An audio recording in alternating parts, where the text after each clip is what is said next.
समस्त ध्यान की प्रक्रियाएं मन के पार उठने के उपाय। मन का अर्थ है विचलित चेतना और ध्यान का अर्थ है अविचलित चेतना। ध्यान का अर्थ है मन की मृत्यु। इसलिए जैन फकीरों ने ध्यान के लिए नाम दिया है नो माइंड। कबीर ने भी ध्यान को अमनी अवस्था कहा है, ए स्टेट ऑफ नो माइंड।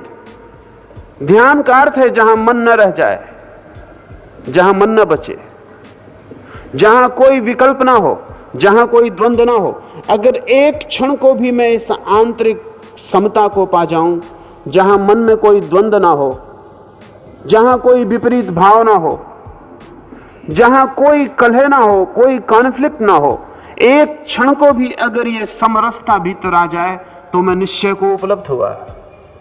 उसी क्षण मुझे परमात्मा उपलब्ध हो जाए, उसी क्षण उसकी मुझे झलक मिल जाए, धागे की झलक मिल जाए मनकों के भीतर जो छिपा है। सूफी फकीर एक ध्यान का अभ्यास करते और करवाते हैं। पश्चिम में जॉर्ज गुरजिएफ ने भी उस ध्यान के प्रयोग को बहुत प्रचलित किया इस सदी में। सूफी फकीर उस प्रयोग को कहते हैं द एक्सरसाइज ऑफ हाल्ट, और गुरजिएफ ने कहा है उसे स्टॉप एक्सरसाइज, रुक जाने का प्रयोग। गुरजिएफ अपने साधकों को कहता था कि जब मैं कहूं स्टॉप, रुक जाओ, तो तुम जो भी कर रहे हो वैसे ही रुक जाना। अगर तुम्हारा बायां पैर चलने के लिए ऊपर उठाओ तो वो वहीं ठहर जाए। अगर तुम्हारा ओंठ खुला हो बोलने के लिए तो वहीं रुक जाए। अगर तुम्हारी आंख खुली हो तो ठहर जाए। तुम फिर कुछ भी बदलाहट मत करना, वैसे ही रुक जाना। सूफी फकीर कहते हैं कि अगर एक क्षण को भी कोई पूर्णता से रुक जाए तो उसी पूर्णता के रुकावट के क्षण में, ठहरे होने के क्षण में, उस अगति में उसे निश्चय का अनुभव हो जाएगा। गुरजिएफ ये प्रयोग कर रहा था तिफलिस, रूस के एक छोटे से नगर में, एक नहर के पास पड़ाव डालकर अपने साधकों को पड़ा था। तंबू के भीतर बैठा था सुबह ही, और पास में ही नहर थी, लेकिन नहर बंद थी, पानी उसमें था नहीं। अचानक उसने चिल्ला के तंबू के भीतर से कहा स्टॉप, रुक जाओ।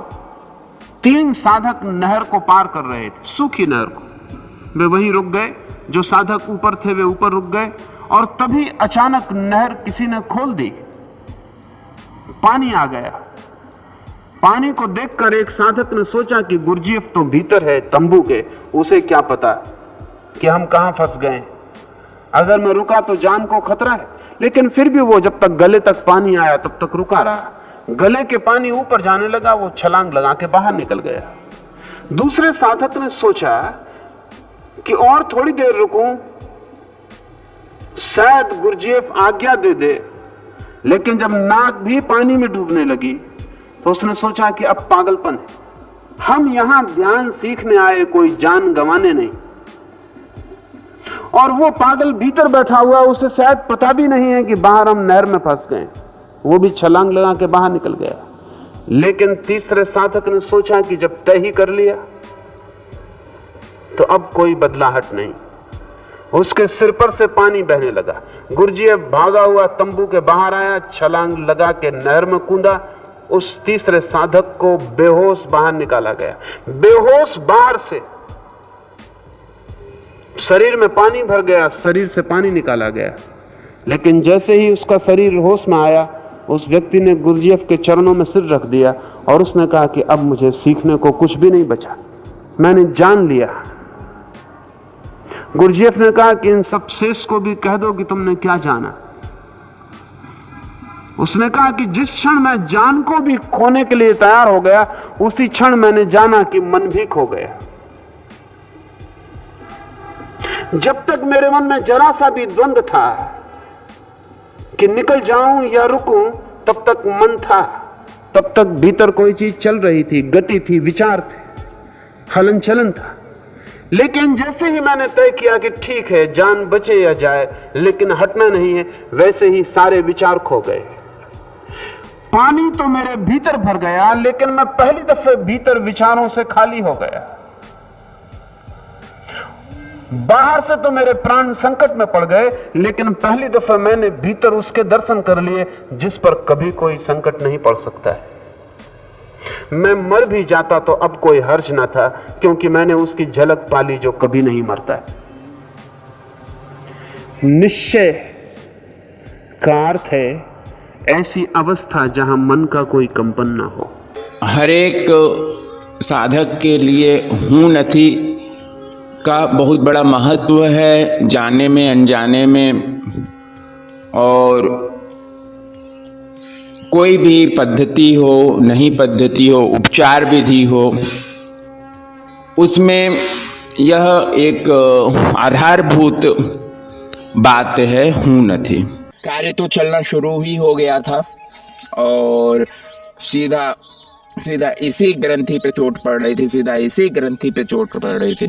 हम बार बार यही तो शरीर कह सकते हैं, शरीर भाव अभी इस तरह से बंधा हुआ था एक इंद्री में, एक इंद्री काम इंद्री, ऐसा कह सकते हैं। ये रहता ही है ना, ये रहता है, ये तीव्रतर है, ये तीव्रतर है, यही तो बंधन है, ये सबसे बड़ा बंधन है।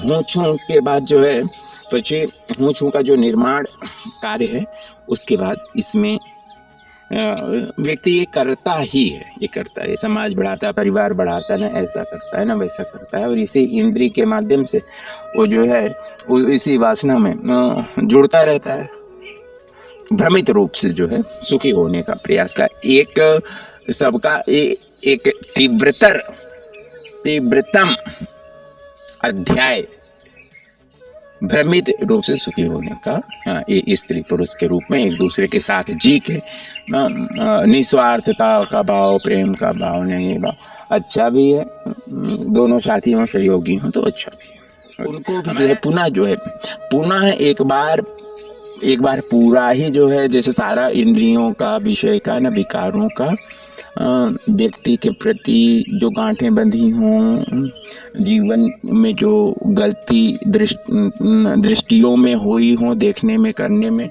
जहाँ भी शुद्ध चैतन्य का भाव नहीं रहा हो, वो सब जो है एक बार रिवर्सल प्रोसेस, या तो जो है फिर पूरी तरह से विक्षिप्त हो जाओ, या तो उससे निकल जाओ।